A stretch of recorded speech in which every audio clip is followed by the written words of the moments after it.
Hey everyone, it's time to dive into something massive. We're going to explore questions that have been asked for thousands of years. What if I told you that by the end of this video, you might have an entirely new perspective on some of the biggest questions in life, questions like why is there something rather than nothing? Does God exist? These are the kinds of questions that keep people up at night, and honestly, they should.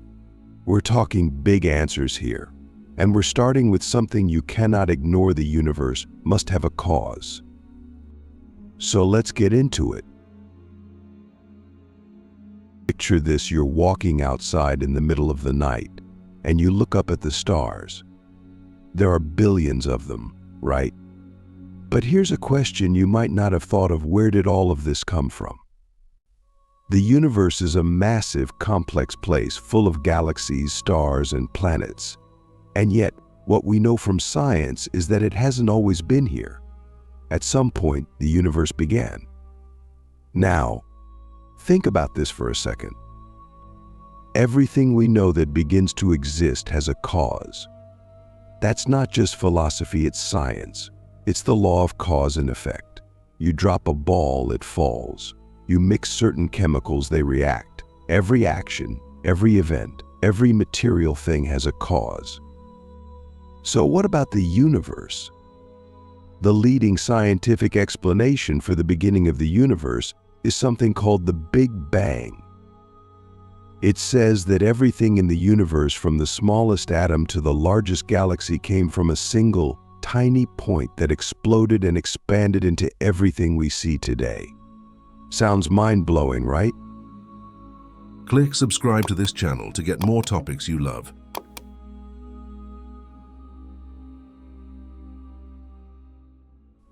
But here's where it gets tricky. What caused that point to explode? If everything has a cause, then the universe, the biggest thing there is, must have a cause too.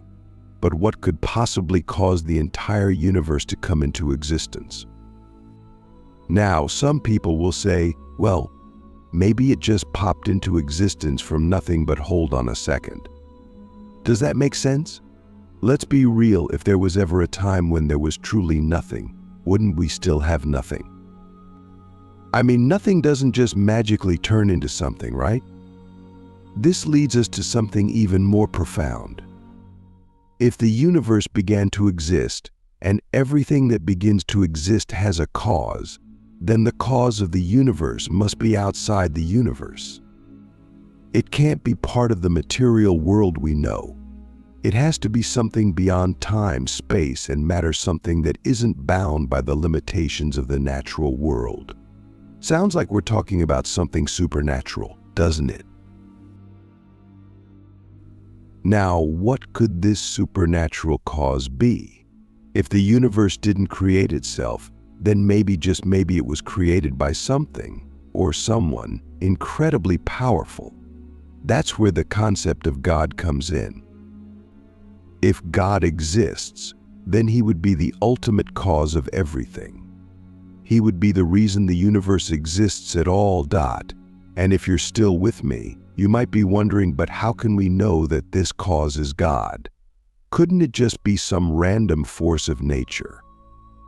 Well, that's where we're going next, because the next proof is going to blow your mind. I promise you, it's something you won't want to miss. So stick around, because we're just getting started. Design demands a designer, and life demands a life giver. All right, if you're still here, that means you're curious, and trust me, the deeper we go, the more fascinating it gets. We've already talked about how the universe must have a cause. But now, let's take a closer look at that universe and ask a different question. Does everything we see around us look like it's the result of random chance? Or is there more to it? Let's start with design. Look around you, whether it's the intricate details of a flower, the way a bird flies, or how your body operates. Have you ever stopped to notice how everything seems to work together perfectly? The Earth is the perfect distance from the sun, allowing life to exist. The human body is a masterpiece of engineering, with its ability to heal itself, process information, and perform incredible feats of strength and agility. Does this really seem like something that happened by accident? Let's think about this logically. When you see something complex like your smartphone or a car, you don't assume it just appeared out of nowhere, right? You know that someone designed it. There were engineers, designers, and people who put a lot of thought into how to make that thing work. If something as simple as a phone requires a designer, shouldn't something as complex as the universe require one too?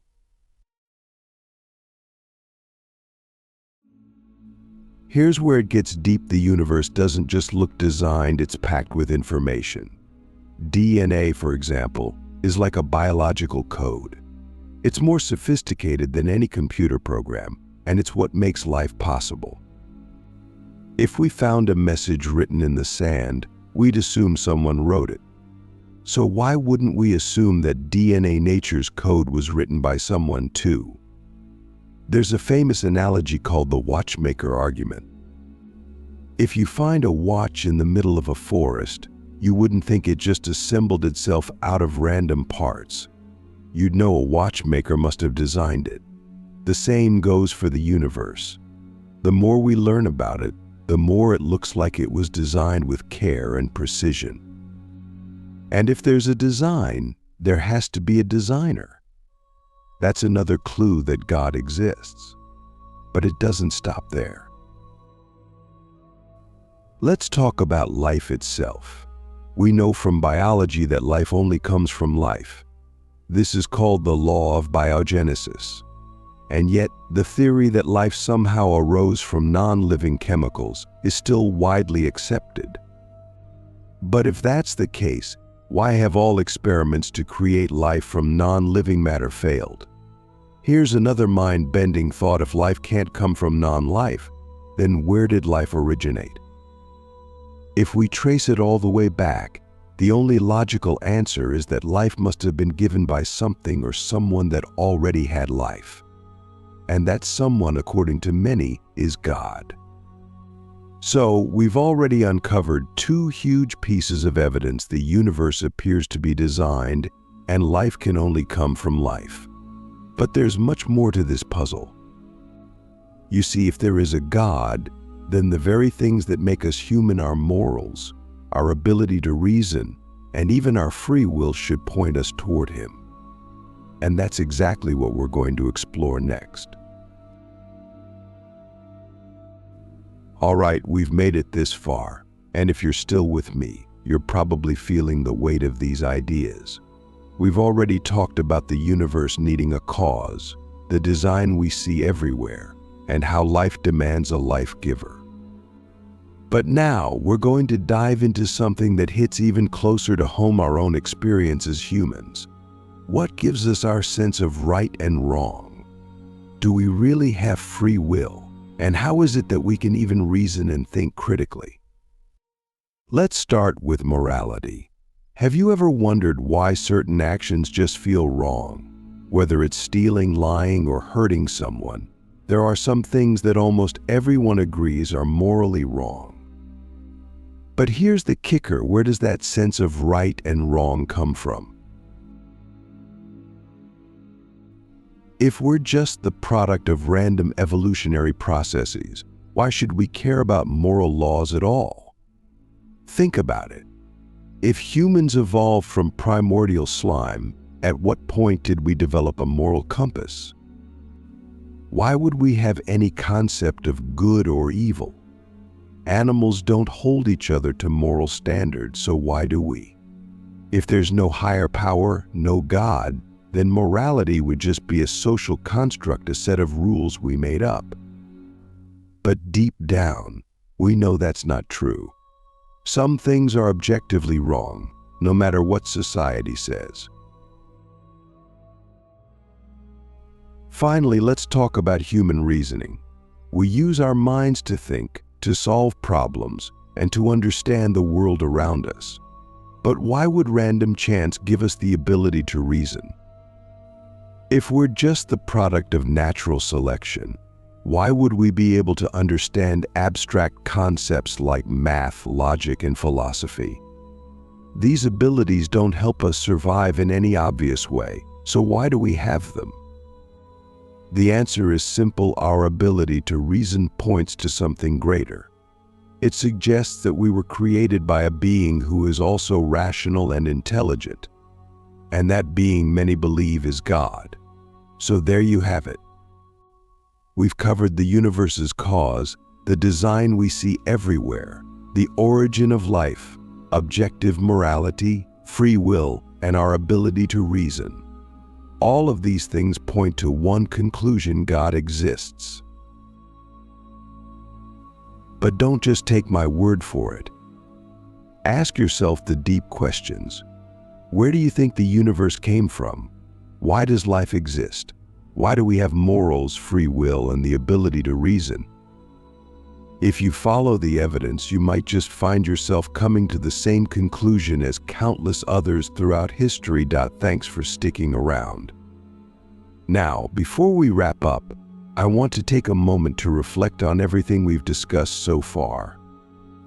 You've made it through some heavy topics, and hopefully you're starting to see how these 6 proofs come together to paint a bigger picture. But let's not stop here. Let's take one final deep dive into what all of this really means, because trust me, the implications of everything we've covered go way beyond just intellectual curiosity. This is about you and the world around you. If you've been following along, you've probably noticed a common thread running through all of these arguments: the universe, life, morality, free will, and reason all seem to point to something or someone outside of nature. And that's a huge deal. Why? Because it suggests that the universe isn't just some random, meaningless accident. It's not just a cosmic roll of the dice. It's intentional. It has purpose. And if the universe has purpose, then so do you. Now, I know that's a big claim, but let's break it down. The universe has a cause. What does that mean for you? We started this journey by talking about how the universe must have a cause. If there's a cause behind the universe, then it means there's a reason it exists. And if the universe exists for a reason, then everything within it, including you, has a purpose too. You aren't just a collection of atoms bouncing around in a meaningless void. You're part of a grand, intentional design. And that changes everything, doesn't it? Think about it. If the universe has a cause and that cause is God, then you were created for a reason. That means your life has meaning. Your choices matter. Your actions have significance. And that's something you can't ignore. So the next time you're feeling lost, or like life doesn't make sense, remember this: you are part of something much bigger than yourself. You were created with intention, and that means there's a purpose for your existence. Design and life. You are not an accident. We also talked about design and life. The fact that the universe looks designed and that life can only come from life speaks volumes. If you've ever felt like your life is just a series of random events, think again. The very fact that you're alive, that you're able to think, feel, and experience the world is proof that you're not an accident. Take a moment to look at your own body. The way your heart pumps blood, the way your brain processes information, the way your hands can create and build, this is no accident. You are a masterpiece of design. And the more you look at the world around you, the more you'll see that everything is connected in ways that point to something greater. So here's a question for you: if your life was designed, what are you meant to do with it? What's your purpose? These are the kinds of questions we should be asking ourselves every day. Because if we were created, then there's a reason we're here. And it's up to us to figure out what that reason is. Design and life. You are not an accident. We also talked about design and life. The fact that the universe looks designed and that life can only come from life speaks volumes. If you've ever felt like your life is just a series of random events, think again. The very fact that you're alive, that you're able to think, feel, and experience the world is proof that you're not an accident. Take a moment to look at your own body. The way your heart pumps blood, the way your brain processes information, the way your hands can create and build, this is no accident. You are a masterpiece of design. And the more you look at the world around you, the more you'll see that everything is connected in ways that point to something greater. So here's a question for you. If your life was designed, what are you meant to do with it? What's your purpose? These are the kinds of questions we should be asking ourselves every day. Because if we were created, then there's a reason we're here. And it's up to us to figure out what that reason is.